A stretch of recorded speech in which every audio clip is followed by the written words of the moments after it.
Ya ini ya, ada konsumen lagi kedatangan motor CBR 250R yang CBU.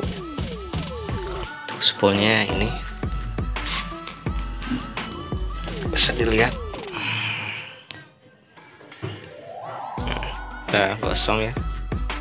Nanti kita masuk ke proses pembukaannya. Ya, assalamualaikum warahmatullahi wabarakatuh. Berjumpa lagi teman-teman dengan Agi. Kali ini saya ada konsumen ya, seperti biasa.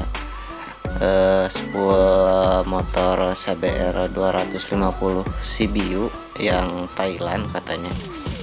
Jadi ini pengisiannya itu sudah tidak normal ya, karena bisa dilihat dari spoolnya itu udah ada hitam-hitam ya, walaupun memang kelihatannya masih samar gitu ya, belum gosong, tapi berpengaruh terhadap pengisiannya.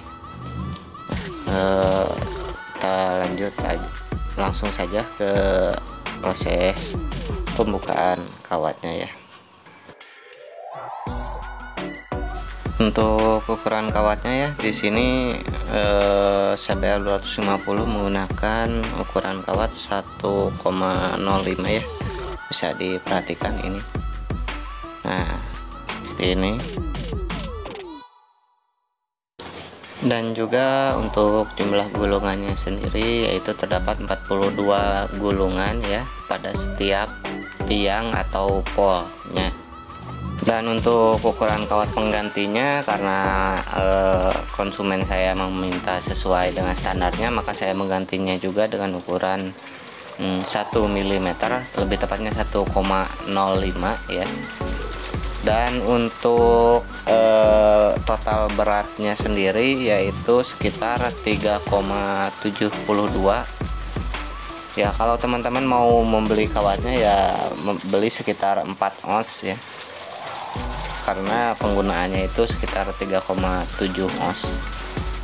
Seperti biasa ya, untuk mempersingkat durasi karena proses penglilitannya cukup lama, jadi saya hanya akan menampilkan hasil daripada setiap fasanya seperti apa, dan nanti di akhir video akan disediakan seperti simulasi ya, atau skema agar lebih mudah untuk dipahami oleh teman-teman. Nah, makanya simak terus sampai akhir videonya, jangan banyak di skip biar nggak gagal paham. Sangat disarankan bagi yang masih pemula atau baru mau mulai belajar menggulung ulang untuk memberikan nomerik pada tiang-tiang spoolnya ya, seperti ini 1 2 3 1 2 3 dan seterusnya, agar nanti tidak bingung saat memulai proses pelilitannya ya. Sekarang mohon disimak baik-baik ya untuk proses penjelasan arah gulungan dan juga loncat tiangnya. Jadi sebelumnya kita harus menentukan dulu area kawat awalan dan area kawat akhiran ya. Jadi untuk area kawat awalan itu dari menuju ke kiri sebelah sini, dan untuk area kawat akhiran muncul dari kanan ke sebelah sini ya. Jadi harus diblok-blokkan dulu untuk awalan dan akhirannya, dikarenakan spool ini bertipe delta bukan star ya, jadi kita tidak ada patokan output ataupun center tap nya. Nah, untuk awalan kita masuk ke tiang yang sebelah sini, lalu loncat 2 tiang ke sini, lalu loncat 2 tiang ke sini, loncat 2 tiang juga ke sini, loncat 2 tiang ke sini, dan loncat 2 tiang ke sini. Dan ini adalah kawat akhiran 1 ya. Dan sekarang kita masuk ke pelilitan kawat kedua. Dan sekarang penjelasan untuk kawat yang kedua ya. Mohon disimak baik-baik. Untuk awalan pertama masuk di sebelah sini ya, masuk ke tiang sini, lalu ke tiang sini loncat 2 tiang, loncat 2 tiang lagi ke sebelah sini, loncat 2 tiang lagi ke sebelah sini, lalu loncat 2 tiang lagi ke sebelah sini, loncat 2 tiang lagi ke sebelah sini, lalu ini adalah kawat akhiran 2 ya. Jadi harus digrup-grupkan dulu untuk area awalan dan akhirannya. Ya, mohon maaf teman-teman, untuk proses penglilitan kawat ketiganya tidak tervideokan ternyata. Jadi untuk kawat ketiga itu dimulainya dari sini ya awalannya, lalu loncat 2 tiang ke sebelah sini, lalu loncat 2 tiang ke sebelah sini, lalu loncat 2 tiang ke sebelah sini, loncat 2 tiang lagi ke sebelah sini, loncat 2 tiang lagi ke sebelah sini ya. Dan ini adalah kawat akhirannya berakhir di area sebelah sini ya. Nah, setelah selesai semua penggulungan untuk kawat 1, 2, dan 3, sekarang kita akan rapihkan dahulu ya. Kita blok-blokkan dulu untuk area kawat awalan dan akhirannya, baik awalan 1, 2, 3 dan akhiran 1, 2, 3. Kita rapihkan dulu. Setelah itu kita akan menggabungkan ya antara kawat awalan dan akhirannya. Mohon diperhatikan. Untuk yang pertama yaitu kawat awalan 1 dengan akhiran 3. Untuk yang kedua yaitu kawat awalan 2 dengan akhiran 1. Dan untuk yang ketiga yaitu kawat awalan 3 dan akhiran 2. Lalu setelah kita gabungkan untuk kawat awalan dan akhirannya, kita tempatkan di posisi untuk penyolderan di titik output ya. Untuk penempatan posisi outputnya bebas, mau 1, 2, 3, 3, 2, 1 bebas, terserah. Yang penting ditempatkan di posisi output kabel ya. Dan sekarang kita akan masuk ke proses pengukuran resistansi ya untuk tahanan spool motor ini. Dan seperti biasa ya, jadi untuk mengkalibrasinya, mengakurasinya, biasanya di avometer itu terdapat tahanan sendiri ya pada avometernya. Biasanya 0, sekian, tergantung berbeda-beda. Jadi untuk mengetahui nilai resistansi pada avometernya sendiri itu dengan cara mesortkannya langsung ya. Posisikan selektor pada posisi ohm yang paling kecil. Di sini ohm yang paling kecil milik saya adalah 200 ya. Sebelumnya saya akan mentes apakah ada yang short dengan body atau tidak ya, karena tidak boleh ada yang short. Kita tes yang satu ke ground dan ke satunya lagi ke kabel output. Jika resistansinya bergerak itu dia ada short, atau jika di selektor dioda dia kalau berbunyi berarti ada yang short ya. Kalau diam saja berarti aman. Sekarang kita akan ke proses pengukuran resistansinya. Kita akan mensortkan avometernya. Bisa kita lihat ya, terdapat resistansi pada avometernya itu sendiri, yaitu sebesar 0,3 ohm ya. Jadi nanti resistansi pada fasanya dikurangi oleh resistansi avometer. Sekarang kita akan mengukur fasa 1 dan 2. Kita tunggu dulu.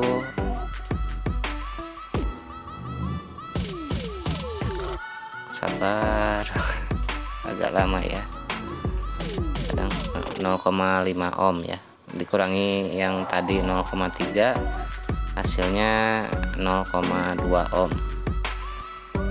Selanjutnya fasa 1 dan fasa 3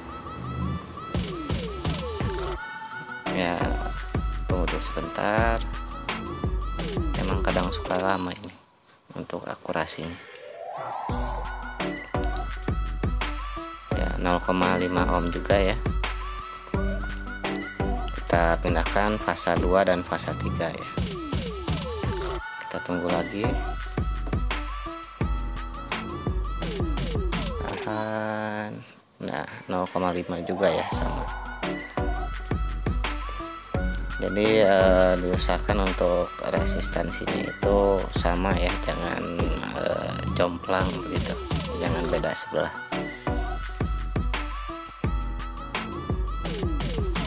Dan untuk perlindungan ekstra, selanjutnya kita akan saya biasanya memberi lem tambahan ya, yaitu berupa sirlak, agar dia lebih kuat ya, lebih tahan lama.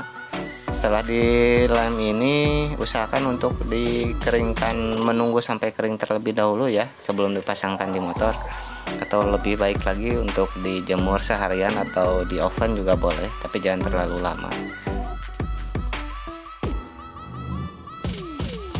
Lalu setelah semuanya selesai ya, kita masukkan kembali, mohon maaf, kita solder lagi untuk kabel outputnya ke rangka spoolnya ya, ke besi kerennya. Lalu kita pasangkan juga di blok magnetnya. Dan untuk pengetesan pada motornya, mohon maaf juga tidak sempat saya videokan ya waktu itu karena sudah subuh juga dan saya tidak ingat. Jadi untuk informasi saja, tapi sudah saya catat. Jadi untuk output pada kondisi idle atau langsam itu dia sudah mampu mencapai 14,23 volt ya, sekitar 14,2. Dan ya ketika digas juga nggak berubah terlalu drastis sih, masih sekitaran 14,4 maksimal. Jadi walaupun kondisi lansam ya atau idle, dia sudah mampu mencapai maksimal voltasenya ya. Dan untuk selanjutnya kita akan masuk ke sesi penjelasan skematik ya, seperti apa ya agar mudah untuk dipahami. Simak terus makanya.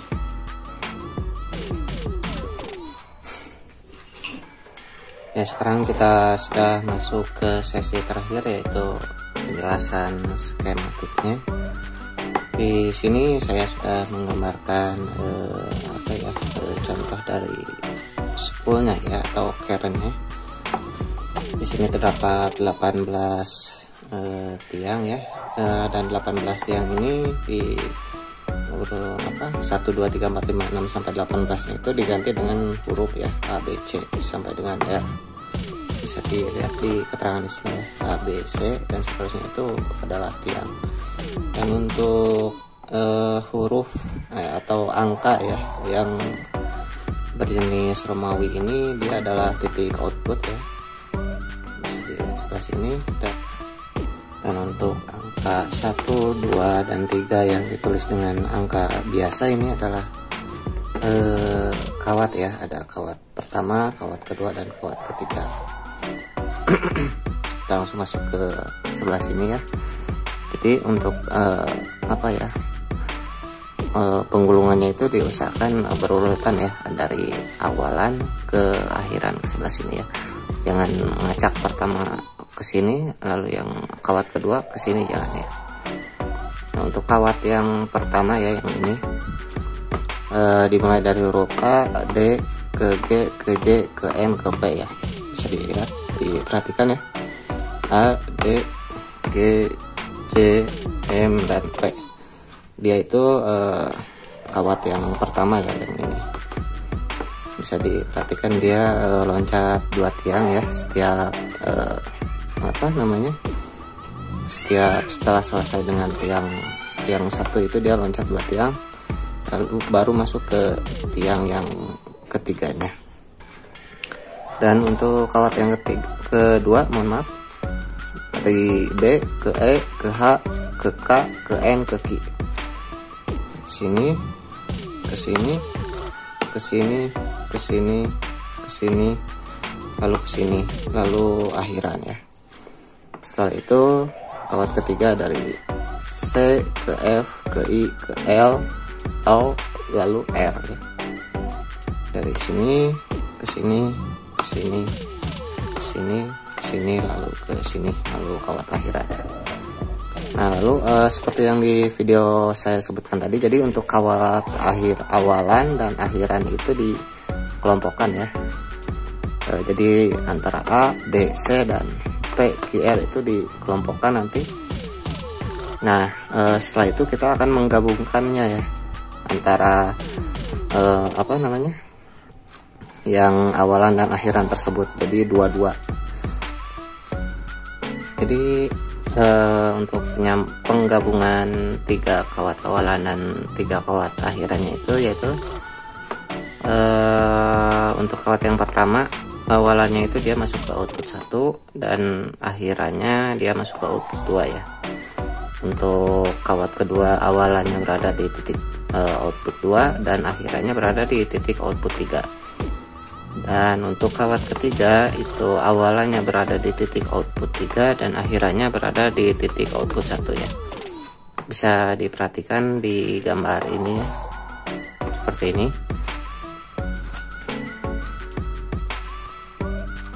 Dan untuk arah gulungannya itu sebenarnya bebas ya, mau searah ataupun berlawanan arah, yang penting dia harus sama ya.